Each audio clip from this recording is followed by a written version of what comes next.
గుర్తుంచుకోండి స్వామి అన్నాడు. మీరు ఏనాటికైనా జగద్గురువులు, మీ శక్తి మీకు తెలియదు, మీరు ఆంజనేయ స్వామి లాంటి వాళ్ళు అని చెప్పి ఎంతో గౌరవించాను.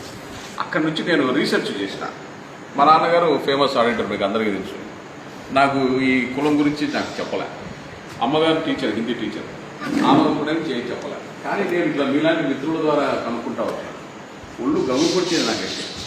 తర్వాత నేను కొంత యూట్యూబ్ సమాచారం కొంత యూట్యూబ్స్ వాళ్ళకు ఫోన్ చేసి చెప్పడం చేయడం జరిగింది.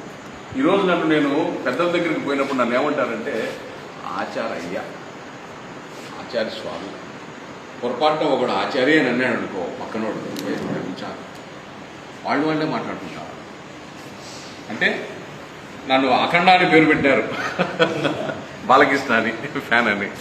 సో అట్లా ఏంటంటే మనము ఏదైతే ఉందో మనం కొంత ఆ ఆచార వ్యవహారాలన్నీ కూడా మనమే 10 మందికి చెప్పాము కాబట్టి మనం పాటిస్తే మన హిందువులం కనుక తప్పనిసరిగా మనకు గుర్తింపు ఉంటుంది. లేకపోతే నలుగురితో నారాయణ మనం దండిగా పాటించాలి. మన పిల్లల పేరు ఆచార్యం పెట్టడం లేదు పెళ్లి పత్రికల్లో. మీరు చాలా చూడండి, ఆచార్యుని కొడుకు పేరు రాము, ఊరికి కిషోరు, లేకపోతే ప్రతీపు, ఇవే ఉన్నాయి. కానీ ఆచార్యాన్ని బాగా తిరుగుతాం. లేదు